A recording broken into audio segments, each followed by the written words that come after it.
Oak Alley, Louisiana. 28 live oaks, planted in 2 perfect rows, their branches locked overhead into a tunnel of green, a quarter-mile long. At the far end, white columns. A house so symmetrical it looks designed by mathematics. Every photograph ever taken of it pulls the eye forward, toward the columns, toward the light, toward something that feels, in the frame at least, like permanence. This image exists in 1,000 variations across the Deep South, and it has done more to shape how Americans understand plantation houses than any historian, any museum, any documentary ever made. It is also, in almost every important way, a lie of omission. The antebellum plantation house is a specific building type, born in a specific moment for specific reasons. The word antebellum simply means before the war, before the Civil War, in the 3 decades roughly between 1830 and 1860. These were the years when cotton and sugar profits flooded the Deep South, when land speculation pushed plantation agriculture westward into Mississippi and Louisiana, and when a particular class of wealthy white planters decided that the way to announce their arrival was to build in the image of ancient Greece. Greek Revival architecture had been sweeping the young United States since the early 1800s. There was something irresistible about the imagery: columns, pediments, symmetry, the suggestion of democracy and civilization borrowed from the classical world. In the North, it appeared on courthouses and banks. In the Deep South, planters took it and scaled it up. Full-height Doric or Corinthian columns became the defining feature of the type. Raised foundations lifted the house above flood-prone ground and caught the breeze. Wide wraparound galleries provided shade in a climate brutal 9 months of the year.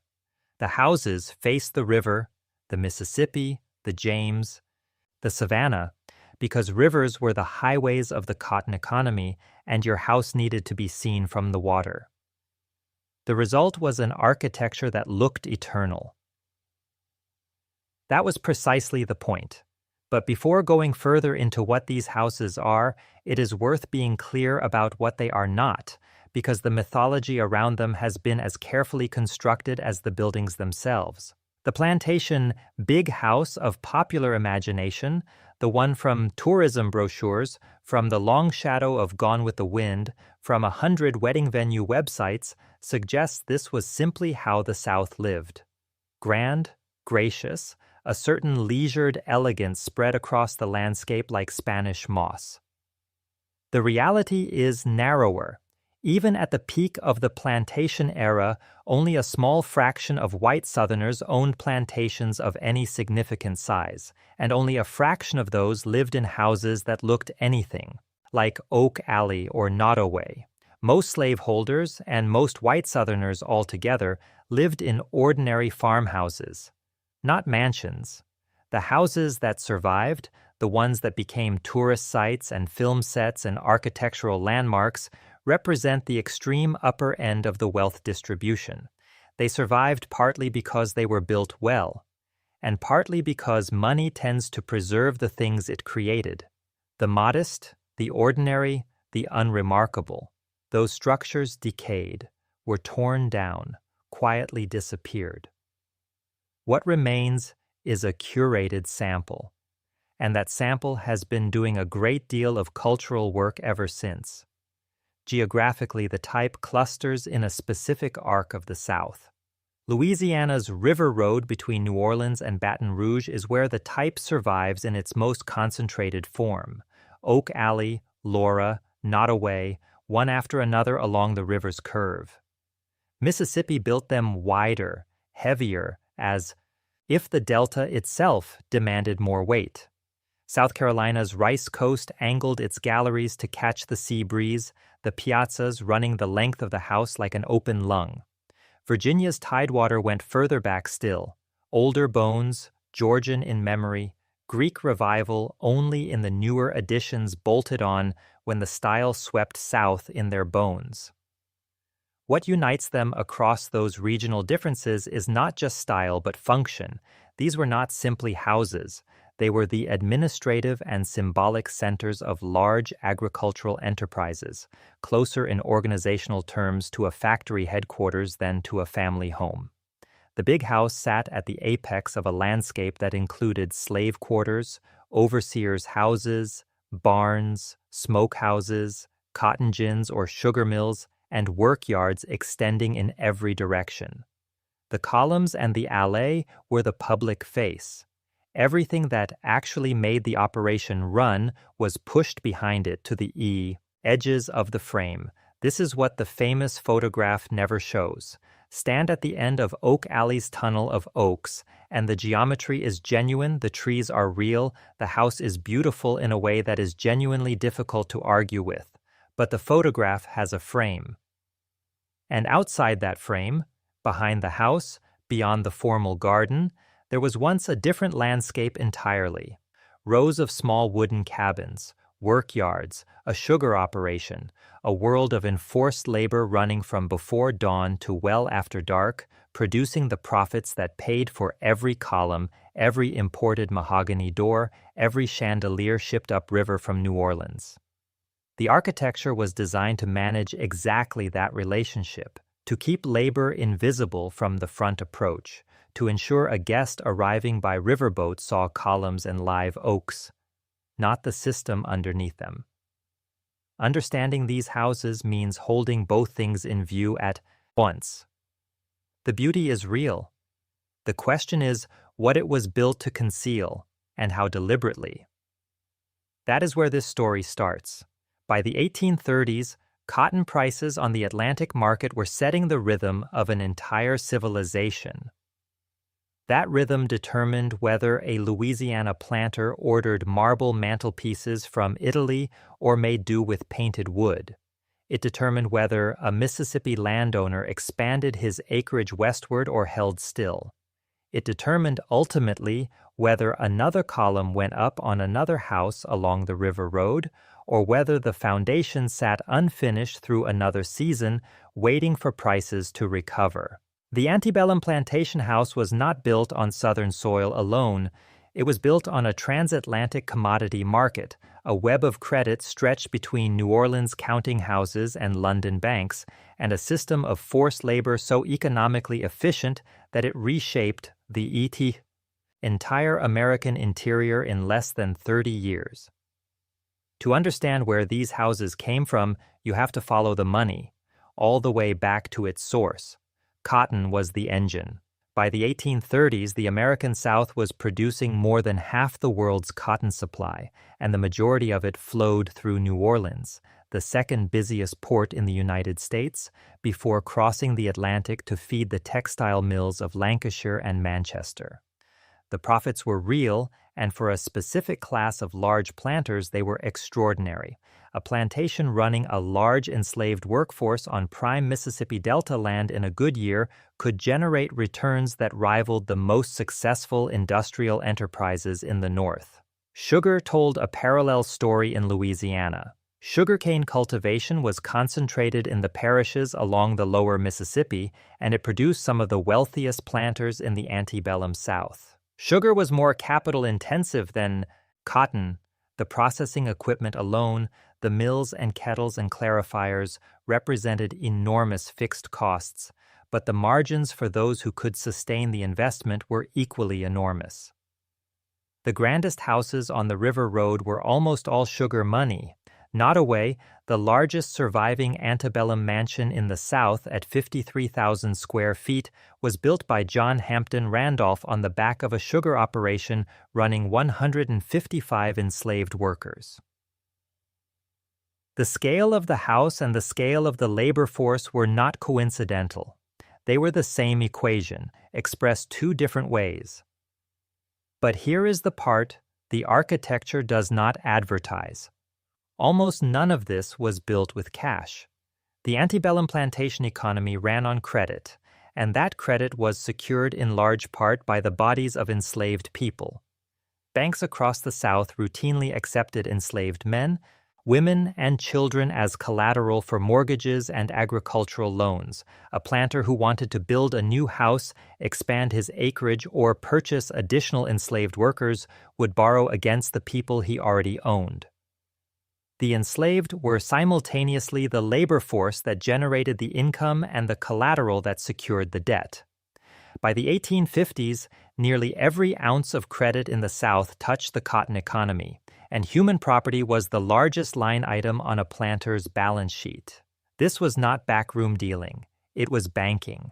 The same ledger entries, the same legal instruments, the same collateral appraisals, flowing through Southern counting houses and Northern banks alike, tying the bodies of enslaved people to financial networks that stretched from New Orleans to London and back. The columns and the credit were inseparable. What did it actually cost to build one of these houses? Precise figures vary and records are incomplete, but the surviving data gives a sense of the scale. A substantial Greek Revival plantation house in the 1840s or 1850s might cost anywhere from $10,000 to $40,000 to construct, at a time when a skilled urban craftsman earned perhaps $1 a day. The structure itself, however, was often the smaller part of the expense. Furnishing and finishing a house at the level expected of a planter of consequence was where costs escalated dramatically. Nottoway took 2 years and over 1 million bricks, every one of them laid by the same 155 enslaved workers who would never sleep inside it. The marble arrived from Italy, the glass from Venice, the carpets by the room, the hardware by the crate. The house was assembled from 4 continents. The labor came from 1. The material contents of a Finnish plantation house were a catalog of the Atlantic trade. Economy, assembled in a Louisiana parlor and paid for on credit that itself rested on the enforced productivity of the people living in the cabins behind the house. The credit system that built these houses was also the system that made them vulnerable. When cotton prices collapsed in the late 1830s, dozens of planters fell into insolvency almost overnight. Construction projects across Mississippi and Louisiana froze mid-frame. Houses sat half-built for years. Some planters lost everything: land, house, and the people they had mortgaged, in the space of a single season. Those who survived rebuilt carefully. By the 1840s and into the boom years of the 1850s, construction resumed with even greater ambition. The houses that went up in that final decade before the Civil War were in many cases the most elaborate of the entire antebellum period, as though the planters who built them understood at some level that the window was closing and the statement needed to be definitive. There is a particular detail worth holding on to. When a planter borrowed money to build his house using enslaved people as collateral, those people had no knowledge of the transaction, no legal standing within it, and no share of whatever the house eventually represented. They were the foundation, financially, structurally, in almost every sense, of an edifice built to celebrate a life entirely removed from their own. The columns went up, the allée was planted, the parlor was furnished with imported silk, and the ledger, somewhere in a New Orleans counting house, listed names and ages and estimated values in the same column as timber costs and bricklayer wages. That is the balance sheet behind the beauty. Walk through the front door of a great antebellum plantation house, and the first thing that hits you is the air. Even on a Louisiana. Afternoon in August, the kind of heat that sits on your chest like wet wool, the interior of a well-built plantation house is measurably cooler than the world outside. The ceilings soar 12, sometimes 15 feet overhead. The windows run nearly floor to ceiling on both sides of the central hall. A cross breeze moves through the length of the house with a steadiness that feels almost engineered. It is engineered.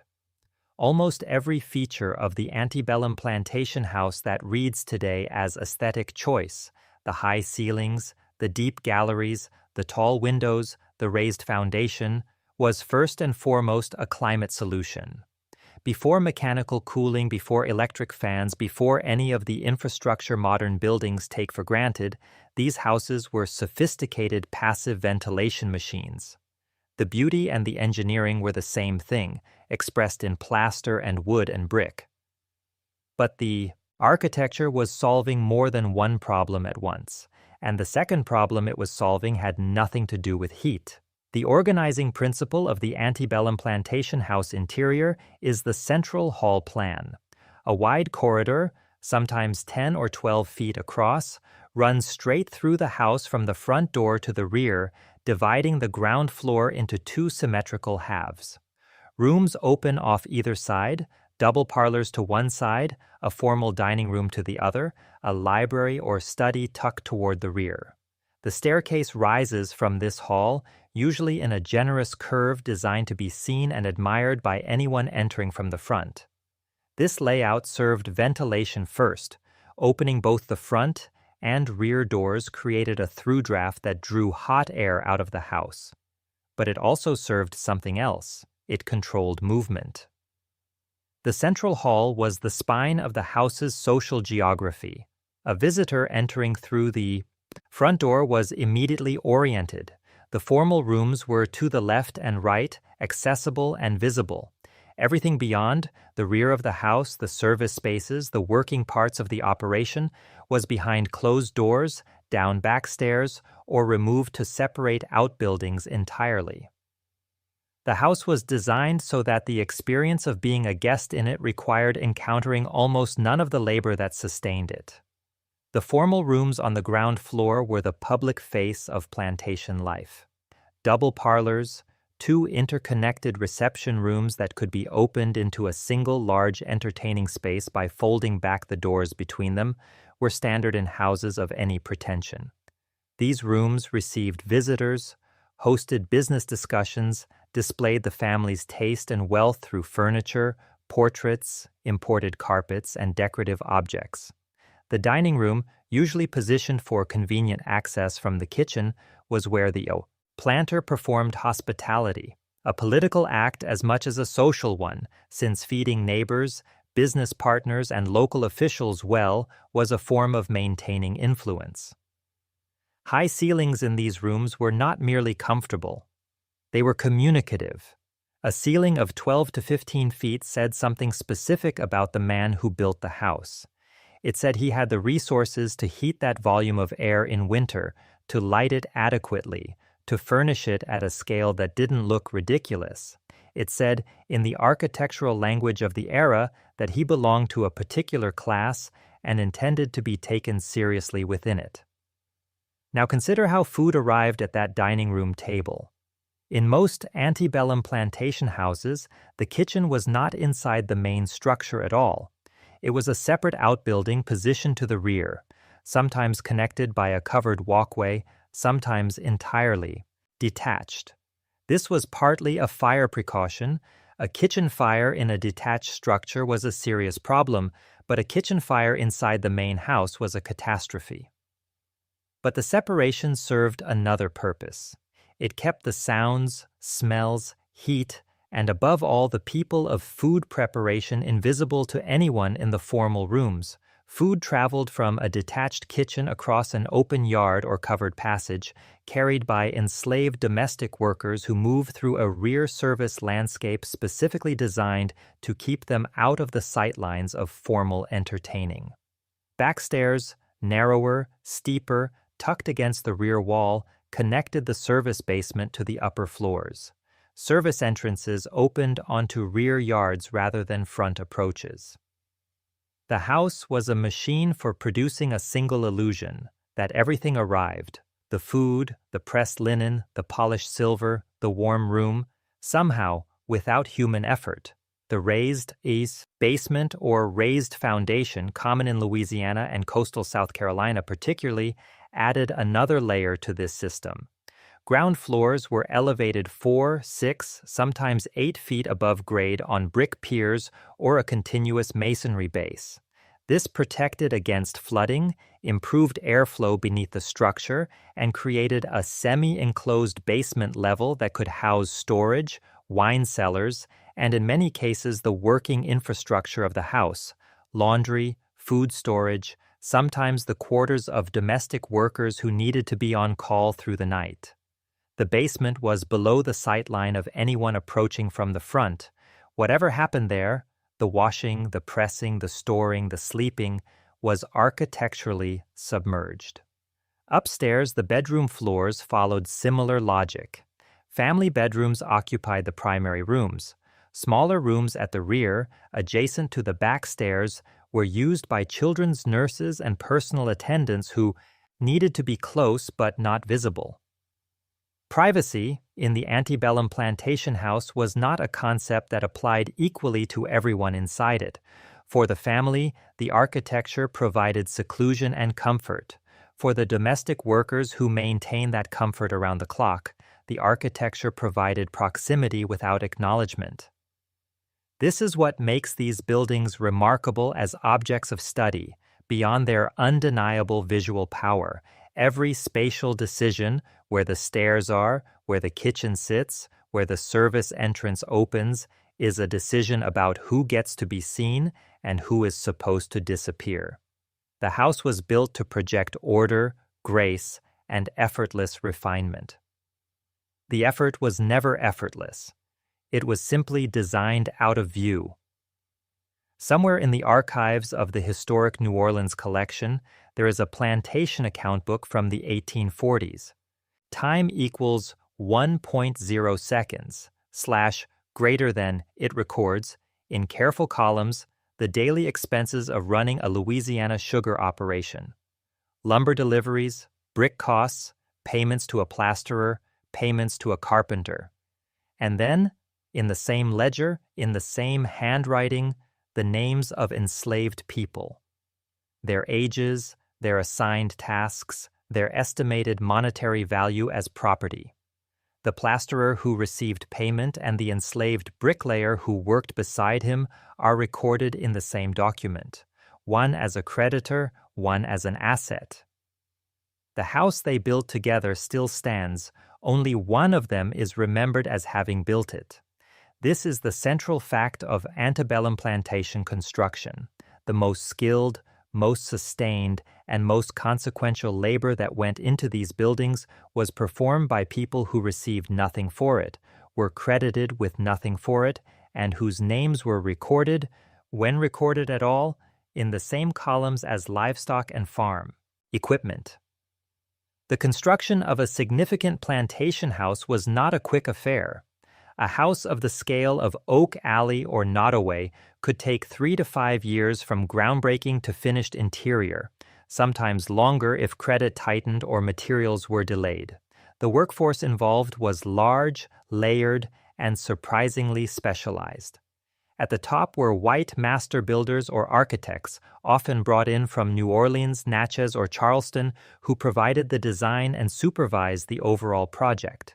Below them was a workforce composed largely of enslaved craftsmen, men trained or self-trained in specific building trades who did the physical construction from foundation to roofline.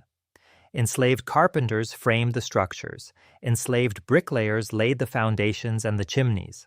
Enslaved plasterers finished the interior walls and applied the elaborate decorative moldings, the cornices, the ceiling medallions, the column. Capitals that give these houses their visual richness. Enslaved blacksmiths produced the ironwork, hinges, railings, the decorative cast iron galleries so characteristic of New Orleans and its surrounding parishes. In some cases, enslaved workers were hired out by their enslavers to plantation construction projects, their wages collected not by them, but by the person who legally owned them. The skill involved in this work was genuine and substantial. Plastering alone, particularly the ornamental plasterwork in formal rooms, required years of training and a high degree of craft precision. The men who executed these details were not unskilled laborers. They were artisans, operating at a level of technical competence that their enslavers recognized, documented, and profited from, while simultaneously denying them any of the social recognition that skill was supposed to confer in that era. Materials told their own. story about the reach of the plantation economy. Brick for foundations and chimneys was often produced locally. Some large plantations ran their own brick-making operations, using enslaved labor to dig clay, form and fire bricks in kilns on the property. This was grueling, seasonal work, producing the raw material of the house's permanent structure from the same land and the same workforce that grew the cotton or cut the cane. Lumber came from regional sawmills, themselves often dependent on enslaved labor. Cypress, abundant in Louisiana's swamps, was prized for its rot resistance and was harvested and milled by enslaved workers before being shaped by enslaved carpenters into the framing, flooring, and millwork of the finished house. The finishing materials were a different matter. Italy for the marble, the Caribbean for the mahogany, Philadelphia for the ironwork, France for the wallpaper. Every surface in the finished house was a receipt, a record of money spent, of ships crossed, of credit extended and interest accruing. The interior of a finished plantation house was, in its material composition, a map of the Atlantic world, every expensive surface a product of long-distance trade assembled in a Louisiana or Mississippi parlor to project the impression of a civilization that had arrived, fully formed, from somewhere ancient and authoritative. Inside the finished house, a different workforce took over. The domestic labor force of a large plantation house was substantial and highly organized. At Nottoway's scale, dozens of enslaved domestic workers kept the house running: butler, cook, ladies' maids, coachmen, laundresses, seamstresses, nurses. Think about what that means in practice. Someone rose before the family to lay the fires. Someone carried the water. Someone pressed the dress, polished the silver, kept the candles, trimmed. The house that looked effortless required a small workforce operating around the clock, invisible by design. This workforce was overwhelmingly female, with the exception of the butler and coachman roles. The women who cooked, cleaned, laundered, and cared for the planter family's children worked days that began before the family rose and ended well after the family retired. They lived in the house, in the basement, in small rear rooms adjacent to the back stairs, or in quarters immediately behind the main structure. Close enough to be summoned at any hour, removed enough to remain out of sight during formal entertaining. Behind the big house, extending into the working landscape that formal photographs never captured, were the quarters.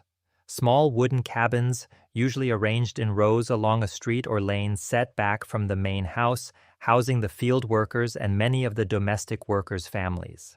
These structures were built quickly and cheaply from the same lumber and the same labor pool as the main house, and they survive today in far smaller numbers, preserved with far less care, studied with far less frequency, visited with far less enthusiasm. The contrast in preservation between the big house and the quarters is not accidental. It reflects a set of choices, made over generations, about which stories a building is considered worth keeping. The people who built these houses, maintained them, cooked in their kitchens, raised children in their nurseries, and polished their floors for decades. They are in the architecture. Their skill is in the plasterwork. Their labor is in the brick. Their lives shaped every room. They were just never meant to be the ones you noticed when you walked through the door. In the winter social season of 1858, a planter named John Hampton Randolph hosted a gathering at Nottoway that his guests would describe for years afterward. The house had been completed only recently, 53,000 square feet, 64 rooms, a white ballroom on the upper floor that Randolph had built specifically for his daughter's coming-out celebrations. The guests arrived by steamboat, pulling up to the river landing as the house revealed itself through the cypress trees, white, vast, and almost aggressively symmetrical against the flat Louisiana sky. They were received in the double parlors. They dined in a room appointed with imported china and silver. They danced in a ballroom whose plaster ceiling had been finished by craftsmen whose names nobody present thought to record. By every account, it was a magnificent evening. Nobody who attended that gathering left a record of what the kitchen looked like before dawn when the preparations had begun. Nobody described the walk back to the quarters in January cold. The evening existed in the documents it left behind entirely as the planter class experienced it, which is to say, as a performance that worked exactly as intended. The Antebellum plantation house was, before almost anything else, a performance space. Every architectural decision discussed in the previous chapter, the central hall, the double parlors, the formal dining room, the soaring ceilings, was also a decision about staging. These rooms were designed to produce specific effects in specific audiences, and the planter who built them understood this as clearly as any theater director understood the relationship between set design and audience response. The double parlor was the primary stage. Two interconnected reception rooms, separated by wide folding doors that could be thrown open to create a single generous space, gave the host flexibility. Intimate conversations in one room, a larger reception in both. The furnishings in these rooms were chosen and arranged with deliberate care, imported Brussels carpets in deep colors, upholstered settees and armchairs in the latest styles from New York or New Orleans, marble-topped side tables, gilt-framed family portraits positioned to catch the light from tall windows. A grand piano if the family could manage it. Decorative objects, vases, clocks, statuettes, arranged on mantelpieces and side tables to signal taste, travel, and access to a wider world of refinement. The message was calibrated to a specific audience of peers. Other planters, their wives, local merchants and lawyers, the occasional visiting politician or northern businessman, these were the people for whom the parlor was arranged. The goal was not merely to impress but to confirm membership, to say through the medium of a well-furnished room, we belong to this class, we share these values, we are the kind of people who live this way. L'appoint. Dining room carried a heavier political charge. Hospitality in the antebellum South was not simply a social nicety. It was a mechanism of power. A planter who fed his neighbors well, who kept a generous table and an open house during the social season, was building and maintaining a web of obligation and alliance that had direct consequences in business, in local politics, in the informal negotiations over land, credit, and labor that governed plantation society. The table itself was a display, multiple courses, each removed and replaced by the silent choreography of domestic workers moving between the dining room and the detached kitchen, soups, fish, roasted meats, vegetables, desserts, wines selected to match each course. The silver on the table was real silver, polished to a mirror finish by the same hands that were not permitted to sit at it. The china was imported, the glassware caught the candlelight. For a guest, seated at that table, the experience was one of effortless abundance. Dishes appeared, glasses were refilled, everything arrived at the correct temperature in the correct sequence without visible effort or coordination. This was the achieved effect of an enormous amount of invisible labor, and the invisibility was not incidental.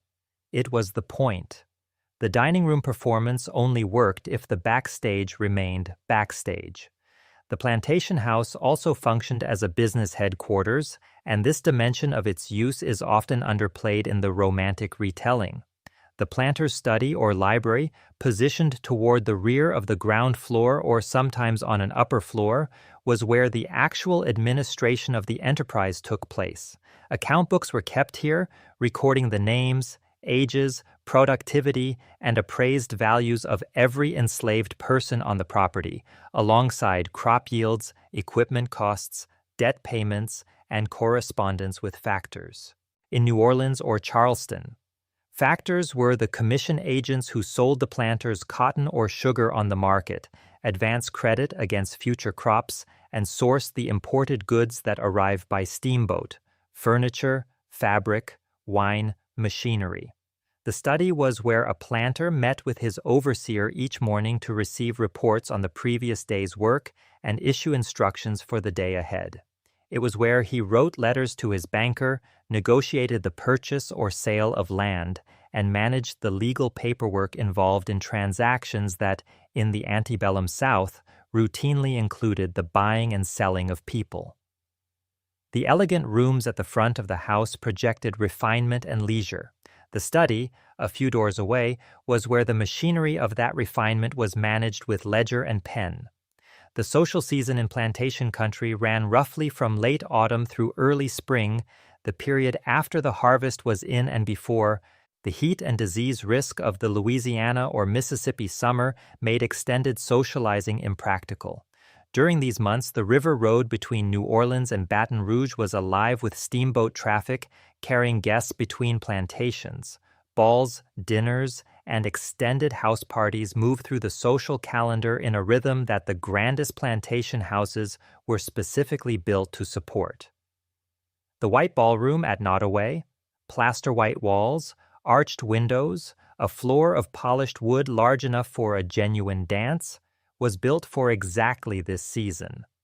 Randolph had daughters to present to society, which meant presenting them to the sons of other planter families, which meant organizing the social occasions at which such presentations could happen naturally. The ballroom was not a luxury in the casual sense. It was infrastructure for a specific social project, the reproduction of planter class identity through the marriage of planter class children. And yet the class that built these houses was, beneath the surface performance, frequently anxious and financially precarious in ways the architecture was specifically designed to conceal. The cotton economy was volatile.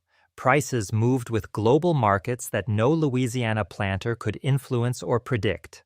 Debt was structural and nearly universal. The credit system that built the houses kept the planters tethered to their factors and their banks in ways that left little actual margin. A bad harvest, a drop in cotton prices, an outbreak of disease among the enslaved workforce, any of these could tip a planter from apparent prosperity into insolvency with startling speed. The credit collapses of the late 1830s had demonstrated this brutally, and the memory of it persisted through the 1840s and into the 1850s. Boom! The grand house in this context was not just a reward for success. It was also a performance of solvency, a signal to creditors, neighbors, and business partners that the man inside it was good for his debts and worthy of continued extension of credit. To look prosperous was, in the antebellum credit economy, partly how you remained prosperous. The columns were collateral of a different kind. There is a particular irony worth sitting with here. The mythology of the antebellum plantation house, the one that survived into the 20th century through film and tourism and the long cultural project of the lost cause, presents these houses as symbols of leisure, of gracious living, of a world untroubled by hustle or anxiety. The reality is that the people who built and owned them were operating under constant financial pressure in a volatile commodity economy sustained by a system of forced labor that required continuous management and carried the permanent risk of resistance and disruption. The leisure was performed. The grace was staged. The effortlessness was the product of an enormous amount of effort, most of it extracted from people who had no choice in the matter. The guests at Nottoway in the winter of 1858 danced in the white ballroom and dined on imported china and went home with a particular impression of their host and his household. That impression was the whole point. Every room, every surface, every carefully orchestrated sequence of courses had been designed to produce exactly that effect. The house worked. The performance landed. What it cost and who paid for it. That part was never on the program. In the spring of 1865, the steamboats that had carried guests up and down the Mississippi River Road stopped running their social season routes. The cotton factors in New Orleans closed their books on accounts that would never be settled.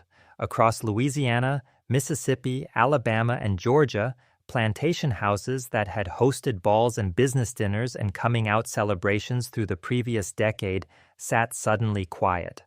Their owners bankrupt, displaced, or simply paralyzed by the collapse of the entire economic system that had built and sustained them. The world that produced the antebellum plantation house ended with a completeness that is difficult to overstate.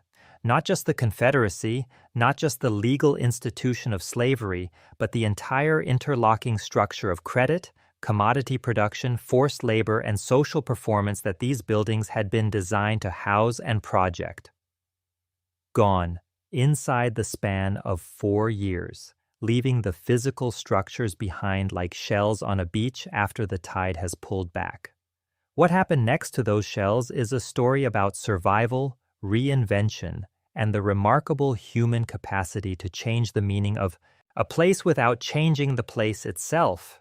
The immediate post-war years were brutal for most of these properties. Without the enslaved labor force that had maintained them, plantation houses deteriorated rapidly. The roofs went first. A leak unrepaired becomes a rot becomes a collapse. The galleries sagged. The gardens disappeared under 10 years of unchecked growth. These houses had been kept by dozens of people working every day. Without them, the buildings began dying almost immediately. Some properties changed hands quickly, sold to northern investors or speculators who arrived in the South during Reconstruction with capital and ambition. Others were simply abandoned, left to the slow work of humidity and vegetation. A significant number were lost entirely in these decades. Fire, neglect, demolition for salvage materials. The attrition rate among plantation houses in the late 19th century was substantial. The ones that survived tended to do so for specific reasons. A family that managed to hold on financially, a subsequent owner who found an economic use for the property, or simple geographic luck that kept a house out of the path of development or disaster. What survived, however, did not survive unchanged in meaning. Starting in the 1880s, a story was constructed. Not in secret, in public, in newspapers and monuments and history textbooks. Historians would later call it the lost cause. Its central move was simple: take the Civil War, remove slavery from the explanation, and replace it with something more comfortable: honor, tradition, a civilization unfairly destroyed. The plantation house was the image they built it around. The plantation house was central to this project. In the lost cause telling, these buildings were not command centers of a forced labor system. They were the homes of a refined, cultured aristocracy, people of taste and honor who had built something beautiful and been robbed of it by history. The columns became symbols not of the wealth extracted from enslaved people, but of an idealized Southern character, dignified, rooted, connected to the land. This reinterpretation required considerable selective memory. It required forgetting, or actively suppressing, the account books, the auction records, the architectural logic of the service landscape, the rows of cabins behind the big house. It required centering the experience of one group of people who had lived in these places and rendering another group, the majority in many cases, functionally invisible. It worked, for a very long time, with remarkable effectiveness. Hollywood accelerated and globalized the mythology. When Gone with the Wind was released in 1939, it delivered the lost cause interpretation of Yao, plantation life to an audience of millions, wrapping it in technicolor grandeur and a celebrated production design that made Tara, a fictional Georgia plantation house, into perhaps the most famous building in American popular culture. The film presented plantation life as a romantic tragedy, its enslaved characters as peripheral figures in someone else's story, the whole antebellum world as something to be mourned rather than examined. The cultural impact was enormous and lasting. Tourism to surviving plantation houses increased. The houses were marketed in the language the film had made familiar: gracious, historic, beautiful, a window into a vanished world. Photographs emphasized columns and allées.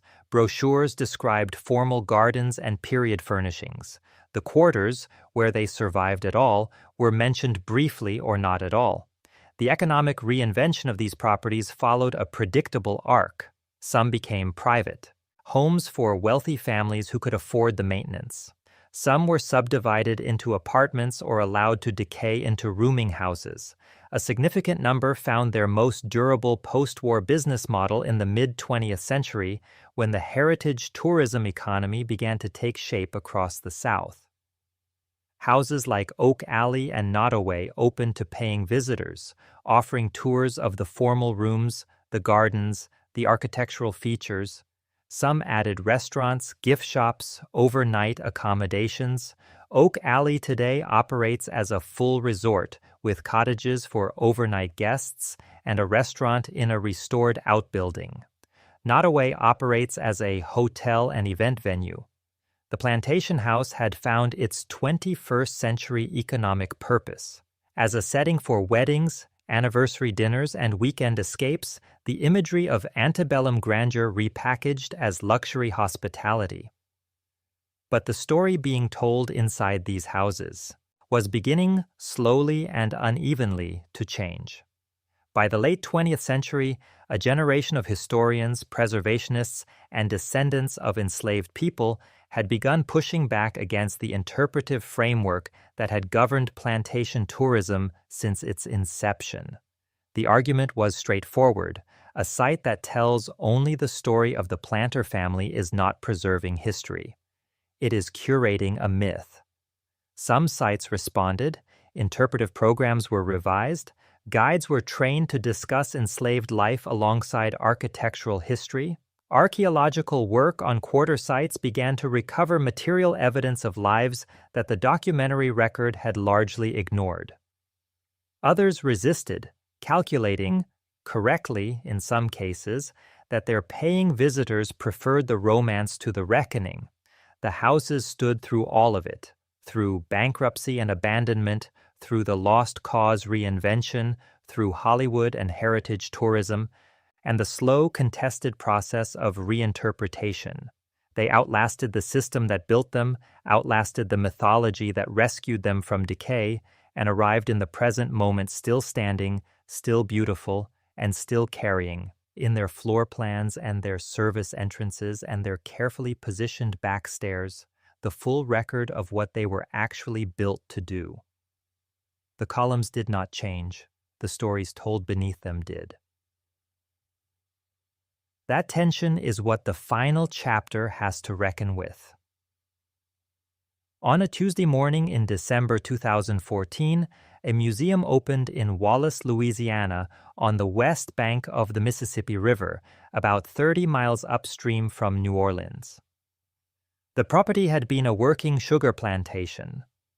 The big house still stood, a modest but genuine antebellum structure, white-painted with the deep galleries characteristic of Louisiana plantation architecture. There were outbuildings. There was land. There was, in other words, everything a plantation heritage site needed to open its doors and begin receiving visitors in the manner that dozens of similar properties across the South had been doing for decades. Whitney Plantation did not do that. Instead, its founder, a Louisiana lawyer who had spent 15 years and a reported $8 million of his own money on the project, opened a museum organized entirely around the experience of the people who had been enslaved there. The big house was present but not centered. What visitors encountered first were the memorials, a wall of iron placards bearing the names of the over 300 enslaved people documented at Whitney. Statues of enslaved children cast in iron standing in the formal garden, a reconstructed slave cabin furnished as it would have been. The Field of Angels, a memorial to enslaved. Children who died at Whitney and on surrounding plantations, their names inscribed in a gable rescued from a dismantled church. The tour began not in the parlor, but at the memorial wall. Whitney Plantation was not the first site to take the experience of enslaved people seriously, but it was the most uncompromising, and its opening landed in American cultural conversation like a stone dropped in still water, the ripples still moving outward a decade later. The debate Whitney forced into the open had been building for years. It was, at its core, a question about what a historic site is for. What is a plantation site actually for? Save the building. That's one answer. Tell the full story. That's another. Keep the visitors happy and the revenue coming. That's a third. Most sites have been running all three answers simultaneously, hoping no one notices when they, contradict each other. Most plantation tourism sites have historically answered this question by prioritizing the first and third considerations over the second. The architecture is described. The furnishings are dated and attributed. The family history is narrated. The commercial transaction, the ticket, the tour, the gift shop, the restaurant is completed. The history of the enslaved community, if addressed at all, has typically been compressed into a single stop on the tour, a single panel in the exhibition, a brief acknowledgement before returning to the parlor furniture. The argument made by Whitney, and by a growing body of historians and descendants organizations, is that this approach does not merely omit history. It actively perpetuates a distortion, the same distortion the Lost Cause Project constructed in the 1880s, now maintained not by Confederate monuments but by the architecture of a heritage tour. The response from other plantation sites has been uneven, and it is worth being honest about that unevenness. Some properties have undertaken genuine interpretive revision. Laura Plantation on the River Road, which tells the story of 4 generations of a Creole family including its enslaved members through an unusually rich documentary record, has long offered a more complex narrative than the standard tour. Monticello in Virginia, Thomas Jefferson's plantation, technically outside the Deep South but central to the national conversation, has undergone a significant transformation in how it presents enslaved life, adding reconstructed spaces, named individuals, and interpretive programs that place slavery at the center rather than the margin of the site's story. Others have made smaller adjustments, adding a quarter tour, revising brochure language, training guides to field questions about slavery with more substance than before, while leaving the fundamental orientation of the visitor experience unchanged. The big house remains the destination. The architecture of refinement remains the primary subject.